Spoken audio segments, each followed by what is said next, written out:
ओम शांति। जीवन में उड़ती कला के लिए हमें उमंग और उत्साह के पंखों की आवश्यकता होती है। और जब कोई पंछी उड़ता है तो उसे अपने दोनों पंख चलाने होते हैं। एक पंख को हम उमंग कह सकते हैं, दूसरे को उत्साह कह सकते हैं। इसी प्रकार से हम जो मनुष्य आत्माएं हैं, अगर हमें सदा उड़ती कला में रहना है, आप देखेंगे कि अगर पंछी पंख चलाना बंद कर दे तो उसकी उड़ती कला समाप्त हो जाती है। इसी प्रकार हमें सदा उड़ती कला में रहना है तो सदा हमें अपना उमंग और उत्साह बनाए रखना होता है। और वर्तमान संगम युगी ब्राह्मण जीवन को प्यारे बाप दादा का ये वरदान है कि उड़ते रहो और दूसरों को भी उड़ाते रहो। क्योंकि जब कोई व्यक्ति स्वयं उड़ती कला में होता है तो दूसरे को भी उड़ाने का आह्वान करता है। जैसे कोई व्यक्ति जब खुश होता है तो उसको देखकर ही दूसरे भी खुशी में आ जाते हैं। ये एक स्वाभाविक चीज़ है। आप किसी खुश व्यक्ति को देखेंगे तो आपके मन में भी खुशी उत्पन्न हो जाएगी, और अगर किसी उदास चेहरे को देखोगे तो उसको देखते ही आपके मन में भी थोड़ी बहुत उदासी की लहर आ जाएगी। अब प्रश्न उठता है कि सदा उड़ती कला में कैसे रहें।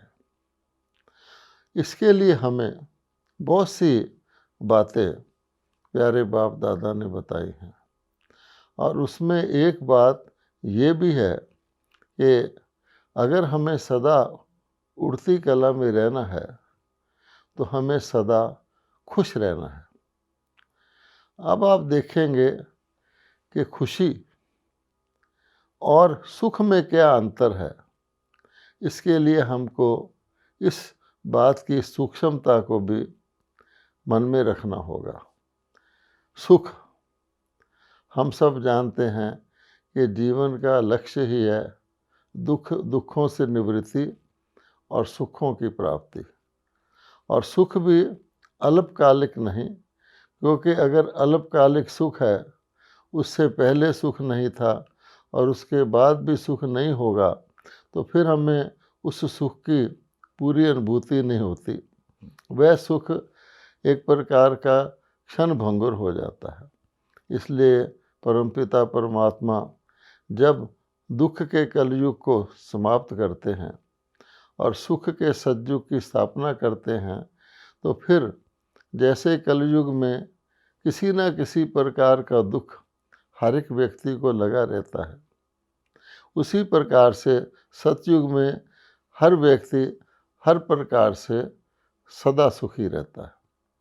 अब हमें ये देखना है कि सदा सुखी बनने के लिए भी एक अवसर होता है कि हम सदा दुखी से सदा सुखी कैसे बने। तो उसमें बात आती है खुशी की। तो हमें खुशी और सुख के अंतर को जानना है।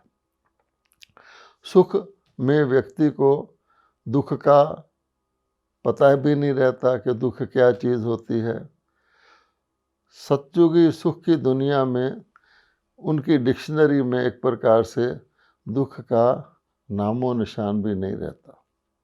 लेकिन ये सुख हमें कैसे प्राप्त हुआ, उसके बारे में जब देवी देवता सुख की प्रारब्ध भोगते हैं, उनको ज़रा भी पता नहीं रहता कि ये सुख हमें कैसे प्राप्त हुआ, और उनको ये भी पता नहीं रहता कि हमारा सुख कितना समय चलना है। इसलिए इस खुशी शब्द को जानना बड़ा आवश्यक है। क्या सतयुगी देवी देवता जो सदा सुखी रहते हैं, किसी भी प्रकार का दुख उनको नहीं होता? चाहे वो शारीरिक दुख हो, मानसिक दुख हो, प्रकृति के द्वारा प्राप्त हुआ दुख हो, किसी प्रकार का भी दुख नहीं रहता, क्योंकि वो दुनिया सतो गुण प्रधान दुनिया कही जाती है, यानी सत्यता पर आधारित होती है, तो वहाँ सुख ही सुख होता है। पेड़ पौधे, पशु पंछी, प्रकृति, हर चीज़ मन को हर्षाने वाली होती है। लेकिन ये सुख की अवस्था कैसे आती है, दुख से सुख में हम कैसे आते हैं, उसके लिए हमें खुशी की परिभाषा को जानना होगा। अगर हम बहुत गहराई से विचार करें, देवताओं को सुख तो अथाह रहता है, अखंड रहता है, अटल रहता है, निर्विघ्न रहता है, लेकिन क्या देवताओं को खुशी रहती है? ये बहुत गहरी सोचने की बात है। प्रायः हम जनरली तो यही कह देंगे, जो सुखी है वो तो खुशी है, लेकिन इसमें भी थोड़ी गहराई है। आप देखेंगे खुशी की प्राप्ति कब होती है? खुशी की प्राप्ति तब होती है जब व्यक्ति अगर सुखी ना भी हो, दुखी हो, तो भी उसको खुशी की प्राप्ति हो सकती है। देखने में तो ये बड़ी आश्चर्य की बात लगती है कि हमें सुख नहीं है फिर भी हम खुश रह सकते हैं। लेकिन अगर हम इस पर और विचार सागर मंथन करें, ज़रा विचार करें, तो आप क्या पाएंगे? अगर हमारा दुख कम हो रहा है, घट रहा है, तो भी हमें खुशी होती है। सुख नहीं है लेकिन दुख घट रहा है, इसकी भी खुशी होती है। मान लीजिए कोई मरीज किसी रोग से पीड़ित है, अब उस मरीज को क्या इच्छा रहती है कि मैं रोग से मुक्त हो जाऊं। अब रोग तो दुख का ही कारण होता है, लेकिन अगर उसको ये पता लग जाता है कि मेरा रोग कम हो रहा है, चाहे एक दिन में 2% भी कम हो रहा है, तो उसको खुशी हो जाती है कि धीरे धीरे मैं रोग से मुक्त हो जाऊंगा। ऐसे ही जेल में कोई कैदी होता है, उसको वर्षों की कैद की सज़ा मिली होती है, लेकिन जैसे जैसे उसकी कैद की अवधि घटती जाती है, या मान लीजिए सरकार, कई बारी ऐसा होता है सरकार का कोई बहुत बड़ा खुशी का दिन होता है, देश को कहीं विजय प्राप्त हुई होती है, या कोई आज़ादी का दिन आ जाता है, तो सरकार कई बारी कह देती है कि सारे कैदियों को जिनका व्यवहार ठीक रहा है उनकी सज़ा 1 वर्ष के लिए कम कर दी जाए। तो हर कैदी के अंदर खुशी की लहर दौड़ जाती है। यद्यपि तभी वो जेल में ही होता है, लेकिन 1 वर्ष मेरी कैद कम हो गई, इसकी भी उसको खुशी हो जाती है। अर्थात दुख में कमी की भी खुशी हो जाती है, यद्यपि सुख प्राप्त नहीं होता। इसी प्रकार से किसी व्यक्ति के पास धन की तो कमी है, बल्कि उसके ऊपर उधार चढ़ा हुआ है। अब अगर उसका उधार भी घटता है, धीरे धीरे उतरता जाता है, उसको भी खुशी होती है कि देखिए अब मेरा उधार ख़त्म हो रहा है, और एक दिन ऐसा आएगा जब मेरा सारा लोन ख़त्म हो जाएगा और फिर मैं जमा की तरफ चले जाऊंगा। अर्थात माइनस का कम होना ये भी खुशी को देता है। अगर हम इसको अपने कर्मों की बोझ के ऊपर लाएं, कि भगवान ने हमें बताया है कि द्वापर युग से लेकर मनुष्यों के कर्म विकर्म होना शुरू हो गए, अर्थात विकर्मी संवत शुरू हो गया। आप जानते हैं कि विकर्म शब्द का अर्थ क्या होता है? ईश्वरीय ज्ञान के अनुसार जो कर्म श्रेष्ठ कर्म नहीं है, जो कर्म उल्टी तरह का कर्म है, अनराइटियस एक्शन है, उसको हम विकर्म कहते हैं। गीता में कर्म अकर्म विकर्म की गति का वर्णन किया हुआ है। अब विकर्म करना कब से शुरू हुआ? तो हम जानते हैं कि सतयुग त्रेता में तो भारत देवभूमि था, सारे ही देवी देवताओं का निवास था। वहाँ तो विक्रम करने का प्रश्न पैदा नहीं होता। लेकिन जब द्वापर युग शुरू हुआ और देवताएं पुण्य क्षीण हो गए, उनको जो परमात्मा ने सुख की 21 पीढ़ी के लिए, या यूँ कहें कि 2 युगों के लिए प्राप्ति कराई थी, जब वो ख़त्म हो जाती है तो मनुष्य आत्माओं का फिर दूसरा पाठ शुरू होता है सृष्टि चक्र में, जिसको हम ब्रह्मा की रात भी कहते हैं, जिसको हम शाम से शाम बनने की स्थिति भी कहते हैं, जिसको हम कहते हैं विकर्मों का शुरू होना। और इसीलिए विकर्मी संवत कहते हैं शुरू हो जाता है, सतोगुण समाप्त हो जाता है और रजोगुण शुरू हो जाता है। अब उस समय वो जो विक्रम करने वाले हैं, तो विक्रम भी थोड़े से शुरू होते हैं। व्यक्ति के पाप का खाता भी थोड़े से शुरू होता है और पुण्य का खाता भी थोड़े से शुरू होता है, फिर वो जमा होता जाता है।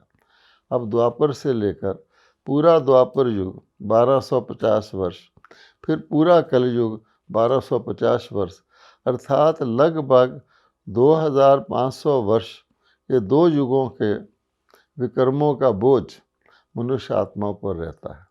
अब जिसके ऊपर इतना उधार चढ़ा हुआ होगा, वो कुछ भी करे उसको सुख तो नहीं मिल सकता, बल्कि उधार उसका इतना होता है कि उसको वो चुकतू नहीं कर सकता। अच्छे कर्म भी करता रहे तो उनका बोझ बहुत होता है।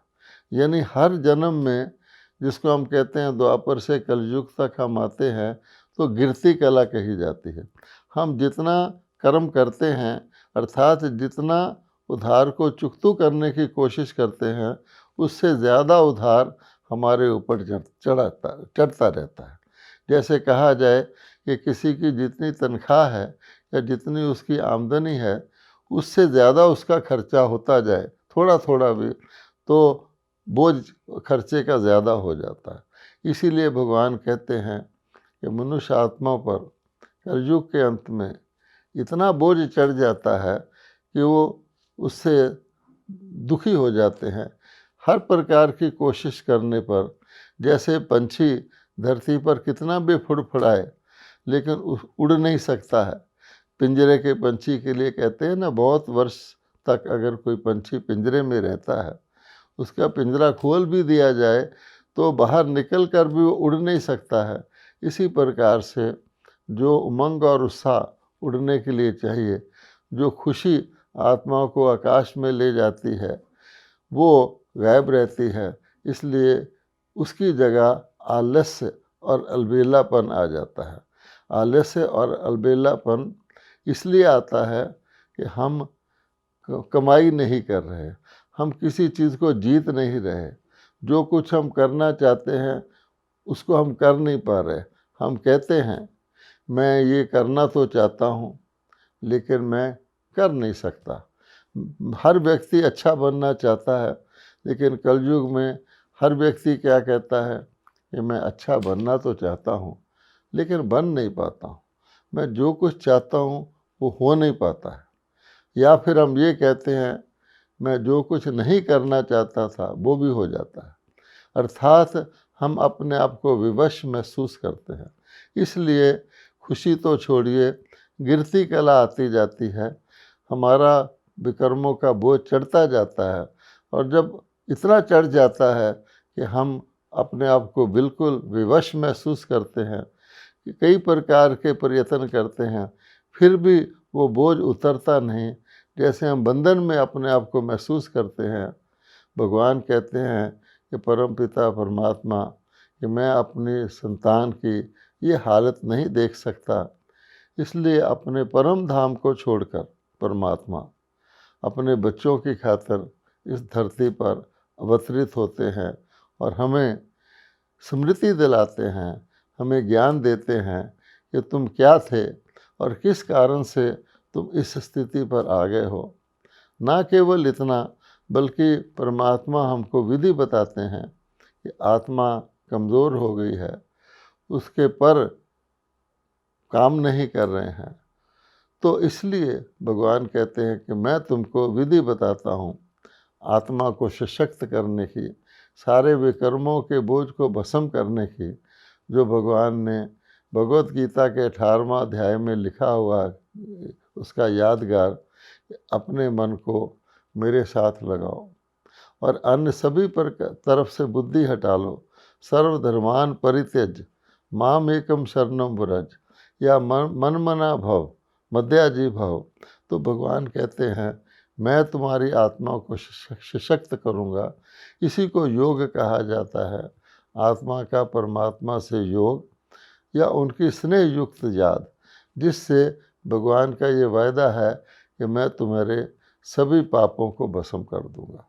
अर्थात जितना जितना हमारा विकर्मों का बोझ उतरता जाता है, उतनी उतनी हमको दुख में भी खुशी होती है कि धीरज धर मनवा, जैसे भगवान कहते हैं कि तेरे सुख के भरे दिन आएंगे कि वह दिन दूर नहीं, जब हमारे सारे विकर्म भस्म हो जाएंगे, हम आत्मा फिर से, जिसको कहा जाता है मुक्त हो जाएगी। तो मुक्त का अर्थ क्या है? दुखों से मुक्त हो जाएगी, आज़ाद हो जाएगी, उसको सच्ची स्वतंत्रता मिल जाएगी। इसलिए खुशी एक ऐसी चीज़ है जो दुख के कम होने से भी प्राप्त हो जाती है, और उसके बाद सुख में जैसे जैसे वृद्धि होती है, सुख में वृद्धि खुशी से ही होती है, उसकी हमें खुशी होती है। मान लीजिए अगर किसी व्यक्ति के पास 10 करोड़ रुपए हैं, तो उस हिसाब से वो सुखी तो है, उसको धन की कमी नहीं है। लेकिन अगर उसके 10 करोड़ 5 वर्ष तक 10 करोड़ ही रहे, तो 10 करोड़ का सुख तो उसको होगा, लेकिन खुशी नहीं रहेगी। खुशी तब होगी अगर 10 करोड़ से 11 करोड़ बने। अर्थात खुशी दुख के कम होने में और सुख के जमा होने में उसकी खुशी होती है। अब हमें देखना है कि सृष्टि चक्र के चारों युगों में हमें खुशी किस युग में हो सकती है। ये बहुत सोचने की बात है, क्योंकि युग का प्रभाव व्यक्ति पर स्वतः ही पड़ता है। आज कले युग है, सब कले युगी हैं, जितना भी हम कोशिश करें, लेकिन कल युग का प्रभाव से हम बच नहीं सकते। इसलिए भगवान ने अपने बच्चों के लिए एक संगम युग बनाया है। कलयुग के अंदर ही एक संगम युग बनाया है। जैसे रेगिस्तान के अंदर, डेजर्ट के अंदर एक ओएसिस होता है जहाँ पानी मिलता है, तो उस प्रकार से वहाँ के जो वहाँ पहुँच जाता है उसको रेगिस्तान की सूखापन महसूस नहीं होता। तो भगवान कहते हैं, गौर करिए कि सतयुग सुख की दुनिया मैं स्थापन करता हूँ।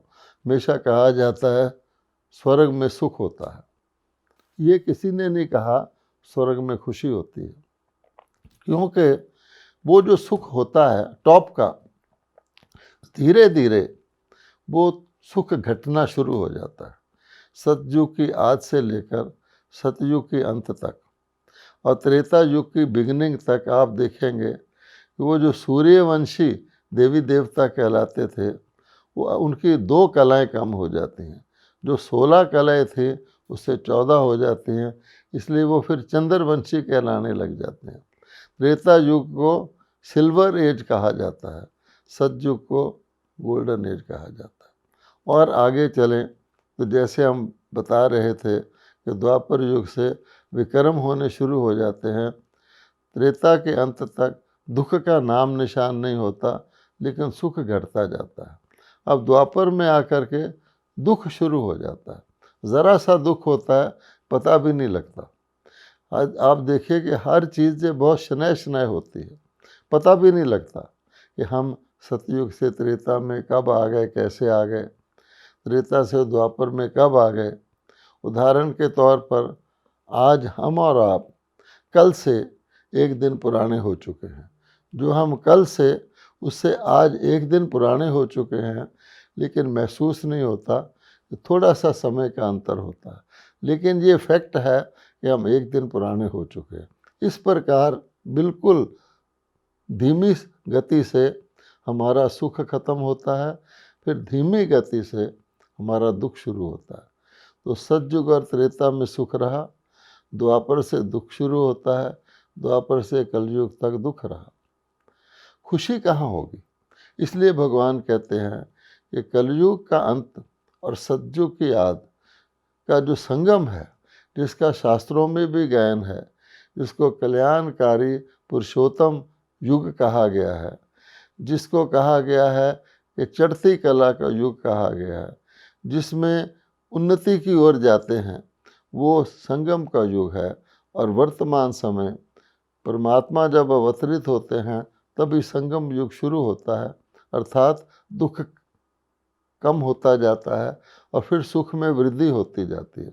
तो दुख को ज़ीरो तक लाना और ज़ीरो से सुख को जितना पा सके उतना पाना, ये कार्य संगम युग पर ही होता है। तो आप देखेंगे सुख के युग और दुख के युग वो तो हो गए, लेकिन खुशी का युग कौन सा हुआ? तो खुशी का युग तो संगम युग ही हुआ, क्योंकि एकदम एक सब रोगों से मुक्ति, सब दुखों से मुक्ति और फिर पॉजिटिव हेल्थ की प्राप्ति, सारे सुखों की प्राप्ति, जिसमें हमारा तन कलयुगी तन की बजाय सतयुगी देवताई शरीर हमको मिल जाता है। हमारा मन कहाँ कलयुगी मन जो चिंता भय से सदा घिरा रहता है, सतयुग में चिंता भय का नाम ही नहीं होता। इसलिए ये संगम युग युग ही ऐसा है। जैसे हम कहते हैं हर युग का प्रभाव पड़ता है, तो कलयुग के अंदर ही भगवान अपने बच्चों के लिए, हम ब्राह्मणों के लिए संगम युग बनाते हैं। अब उसमें क्या होता है कि जो संगम युग में आ गया, हम ये भी जानते हैं कि हमारा जन्म मर जीवा जन्म कहलाता है, अर्थात हम उसी शरीर के अंदर, उसी जन्म के अंदर एक कलयुगी जन्म को ख़त्म करके परमात्मा जब हमें अडॉप्ट करते हैं, अपना धर्म का बच्चा बनाते हैं, मुख वंशावली शूद्र से ब्राह्मण बनाते हैं, कलयुगी व्यक्ति से हमें संगम युगी श्रेष्ठ बनाते हैं, जो देवताओं से भी श्रेष्ठ कहा गया है, क्योंकि देवता चढ़ती कला में नहीं आ सकते, उनका जितना सुख है वो धीरे धीरे ख़त्म होता है और देवताओं को पता नहीं है, इसलिए वो सुखी रहते हैं। लेकिन चढ़ती कला में आना, खुशी अर्थात हमारे दुख दूर हो रहे हैं उसकी खुशी, फिर हमारे सुख बढ़ रहे हैं, हम कमाई कर रहे हैं उसकी खुशी। तो खुशी का युग संगम युग है ही खुशी का युग, संगम युग है ही चढ़ती कला का युग। इसका अर्थ क्या हुआ कि संगम युग पर जो रहता है उसकी ऑटोमेटिक ही चढ़ती कला है। गुरु नानक ने भी कहा है, चढ़ती कला तेरे भाने सबका भला। ये ऐसा युग है, जैसे सूर्य निकलता है तो रोशनी ऑटोमेटिक हो जाती है। जो इस युग में जीता है, कुछ भी ना करे, उसकी चढ़ती कला ऑटोमेटिक हो जाती है। जैसे कलयुग में कोई जन्म ले लेता है, आ जाता है, तो उसकी गिरती कला ऑटोमेटिक हो जाती है। इसीलिए कहा जाता है, काजल की कोठड़ी में काहू ही सयानो जाए, एक लीक काजल की लागी है पे लागी है। अर्थात कलयुग में तो हर प्रकार का कालापन आता ही आता है, क्योंकि प्रभाव ऐसा है। जैसे आजकल के दिनों में कोई व्यक्ति कानपुर शहर में चला जाए, तो कानपुर शहर में इंडस्ट्री का इतना ज़्यादा पोल्यूशन होता है, इतना ज़्यादा डस्ट होता है कि आप सफ़ेद वस्त्र पहनकर या धो करके छत पर डाल दीजिए तो आधे घंटे में उसके ऊपर कुछ ना कुछ कालापन लग जाता है। इसी प्रकार से जब हम कलयुग में आ गए, कुछ भी हम आपस में कंपेयर करें कि मैं इससे अच्छा हूँ, मैं ऊंचे पद पर हूँ, या मेरे पास धन ज़्यादा है, या मेरा शरीर बहुत रुष्ट पुष्ट है, कुछ नहीं। क्योंकि यहाँ तो शरीर पर ही भरोसा नहीं, अकाल मृत्यु हो रही है। आप कितना भी पहलवानी कर लें, कितना भी हठ योग सीख लें, अकाल मृत्यु के आगे किसका जोर चलता है। और कलयुग में तो अकाल मृत्यु का युग है, यहाँ तक कि इसका नाम ही मृत्यु लोक रखा हुआ, सतयुग का नाम अमर लोक रखा हुआ है, क्योंकि वहाँ कोई बे टाइम मरता नहीं, शरीर नहीं छोड़ता। देवताओं के लिए तो मरना शब्द भी प्रयोग नहीं होता, वो कहा जाता है उन्होंने अपना चोला बदल लिया। इसलिए अगर हम केवल यही स्मृति रखें कि हम संगम युग पर है, संगम युग चढ़ती कला का युग है। जैसे सूर्य निकलता है तो अंधेरा आप ही चला जाता है, कहावत है, क्या अगर मुर्गा बांग नहीं देगा तो क्या सुबह नहीं होगी? क्योंकि सुबह होते समय मुर्गे का स्वभाव है कि वो बांग देता है। तो लोग समझते हैं, जैसे आजकल हम अलार्म लगाते हैं, तो उस वक़्त हमारे देश के अंदर अलार्म की आवश्यकता नहीं होती थी। मुर्गे की बांग से ही पता लग जाता कि दिन चढ़ गया है। तो अब आप देखिए, संगम पर रहना ये आवश्यक है, क्योंकि संगम युग कलयुग के अंदर ही है। उसका भाव अर्थ ये है कि भगवान कहते हैं हमें ये स्मृति रहनी चाहिए कि हम संगम युग पर हैं। अगर पंछी ये भूल जाए कि मेरे पर हैं और मैं उड़ सकता हूँ, तो क्या हाल होता है। आप देखते हैं, कबूतर और बिल्ली की कहानी प्रसिद्ध है। जब कबूतर बिल्ली को देखता है तो आंखें बंद कर लेता है कि शायद आंखें बंद करने से बिल्ली गायब हो गई, और वो ऐसे पैरालाइज होकर बैठ जाता है कि बिल्ली आसानी से उस पर झपट पड़ती है। अगर कबूतर होशो हवास में रहे कि मैं पंछी हूँ, मेरे पर हैं, तो कबूतर आसानी से उड़कर छत पर बैठ सकता है। बिल्ली तो छत पर नहीं आ जाएगी इतने समय में, लेकिन वो अपनी विस्मृति में आ जाता है। अपनी विशेषता, जो उसके पंखों की विशेषता है, उसकी विस्मृति में आ जाता है। इसी प्रकार से अगर हम अपने आप को संगम युग याद रखते हैं, हमारा चढ़ती कला का युग है, हमारा उड़ती कला का युग है, हम उमंग और उत्साह में सदा रह सकते हैं। लेकिन जो ही हमें विस्मृति आती है, तो उमंग और उत्साह के पंख जो हैं वो ढीले हो जाते हैं, काम नहीं करते, और आलस्य और अलबेलापन शुरू हो जाता है।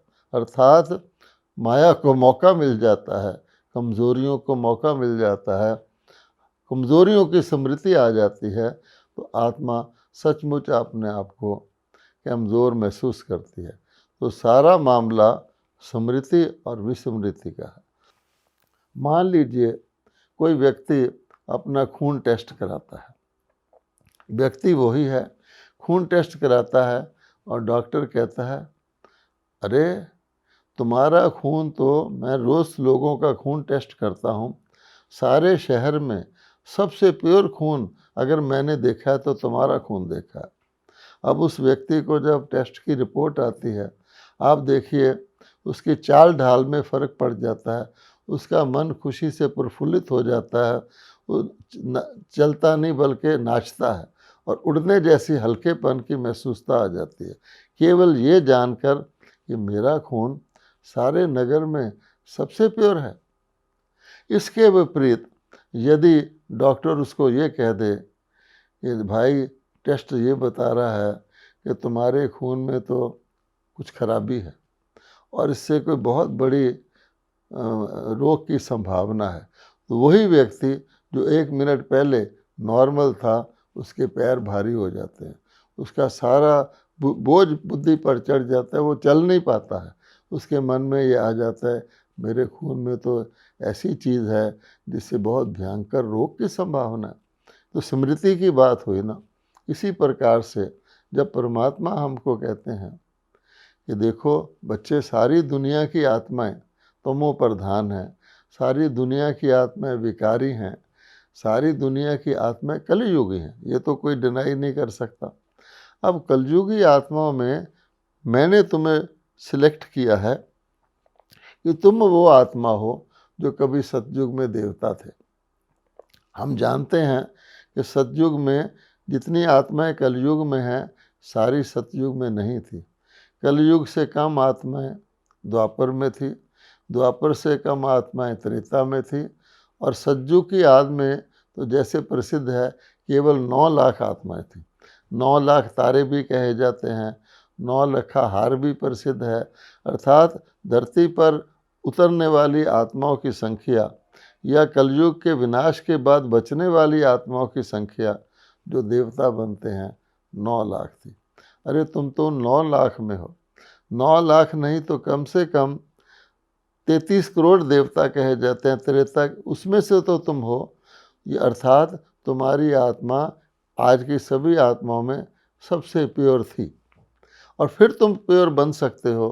तो व्यक्ति के अंदर इतनी हिम्मत आ जाती है भगवान के स्मृति दिलाने से। अगर किसी ने भगवत गीता पढ़ी हो तो भगवत गीता के लास्ट 2 शब्द हैं, नष्टो मोहा स्मृति लब्धा। ये भगवान उसको ज्ञान देकर ये समझाते हैं कि तुम्हारा मोह जो पुरानी चीज़ों में हो गया है, अपने इसी शरीर से तुम्हें इतना प्यार है जो कलयुगी शरीर है। कहाँ तुम्हारा देवताओं का शरीर था जिसकी मंदिरों में मूर्तियों के रूप में पूजा होती है, तुम वो थे और तुम अपने आप को चरणों की धूल समझ रहे हो, भगवान के चरण का अमृत पी रहे हो मूर्तियों को धो करके। तो व्यक्ति के अंदर वो स्मृति आती है और उसकी इच्छा होती है कि मैं फिर ये सारे बंधनों को तोड़ करके मैं फिर क्यों ना निर्बंधन जीवन मुक्त सदगति को प्राप्त हुआ देवता बन जाऊं, जबकि आज मेरी इतनी दुर्गति हो गई है। तो ये स्मृति बहुत इम्पोर्टेंट है। अब भगवान कहते हैं मैं अपने बच्चों को जब जन्म देता हूँ, हर एक को ऐसी स्मृति आती है केवल आत्मस्वरूप की स्मृति आने से, क्योंकि उससे पहले तो सब अपने आप को कलयुगी शरीरधारी मानते हैं, तो शरीर की वस्तुओं को इकट्ठी करते रहते हैं, उसी में सुख समझते हैं। लेकिन आत्मस्मृति से कि आत्मा ही सुख और दुख की अनुभूति करती है, कितना फर्क पड़ जाता है। अब भगवान कहते हैं इस संगम पर जो मैंने कलयुग के अंदर ही बनाया है, जिसको कहा जाता है एक अलग सी मैंने दुनिया बनाई है छोटी सी, जिसको संधि काल कल्याणकारी पुरुषोत्तम अर्थात उत्तम पुरुष बनने का युग है। उस युग के अंदर अगर हम स्मृति में रहते हैं और वो उस युग में जो मर्यादाएं हैं, जैसे कहते हैं कि कोरोना के अंदर व्यक्ति सोशल डिस्टेंसिंग रखता है कि किसी भी कोरोना के मरीज़ के नज़दीक ना आए, उसको भी वो बीमारी लग सकती है। कोरोना को छोड़ें, घर के अंदर भी किसी व्यक्ति को टीबी हो जाता है, अपने रिश्तेदार को, तो सब घर वाले उससे परहेज़ करना शुरू कर देते हैं, उसके बर्तन भी अलग कर देते हैं, यद्यपि वह अपना नज़दीकी रिश्तेदार होता है। इसी प्रकार से भगवान ये कहते हैं कि विकारी लोगों को, पतित लोगों के संग से बचो, क्योंकि संग का रंग बहुत इम्पॉर्टेंट होता है। सत्संग करो, अर्थात मुझ परमात्मा का संग सबसे श्रेष्ठ है। मैं ही तुमको देवता बनाता हूँ, मनुष्य से देवता ये करतना लागी वार, गुरु नानक ने कहा है। और गीता में भी यही कहा गया है कि मैं नर को श्री नारायण, नारी को श्री लक्ष्मी बनाने की सत्यनारायण की कथा सुनाता हूँ, अर्थात ईश्वरीय ज्ञान देता हूँ। तो आजकल की सत्यनारायण की कथा में तो कथा ही नहीं है, उसका महात्म है। भगवान सचमुच करते हैं तो वो कहते हैं अपने आप को सदा इस स्मृति में रखो, हम सो हम, कि हम ही वो देवता थे जो देवता इस 84 जन्मों का चक्कर लगाकर ब्रह्मा के दिन से ब्रह्मा की रात में आ गए, अर्थात सुंदर से श्याम बन गए। अब हमें इस संगम पर रहना है। तो ये स्मृति रखना कि मैं आत्मा स्वरूप हूँ। फिर परमात्मा कहते हैं हिम्मत है बच्चे मदद है बाप। तो परमात्मा से मदद भी वही ले सकता है जो हिम्मत करके अपने स्वरूप में स्थित होता है।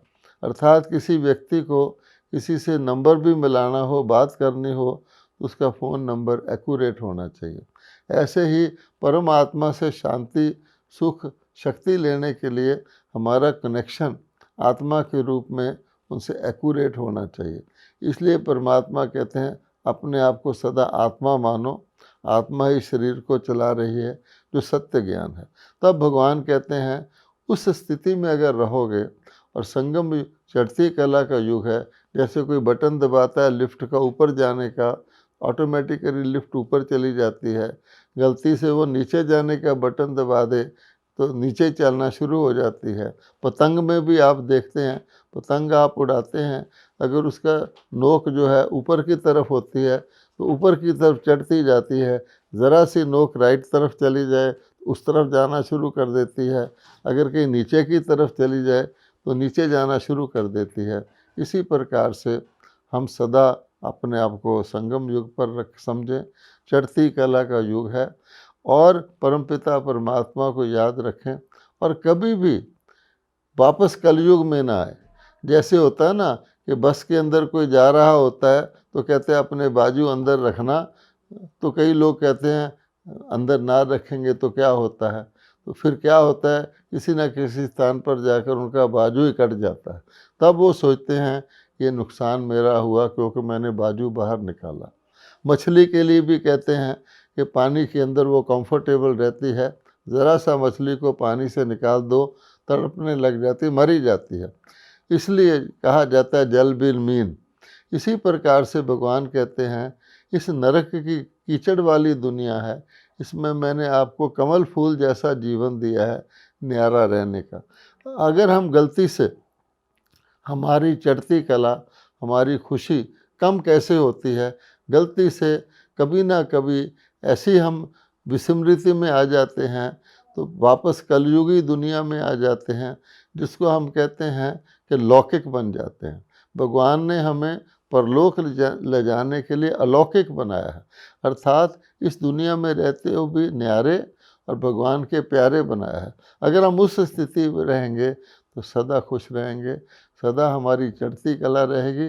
और एक व्यक्ति ऊपर जा रहा हो तो उसकी यही इच्छा होती है मैं और ऊपर जाऊं और ऊपर जाऊं और ऊपर जाऊं।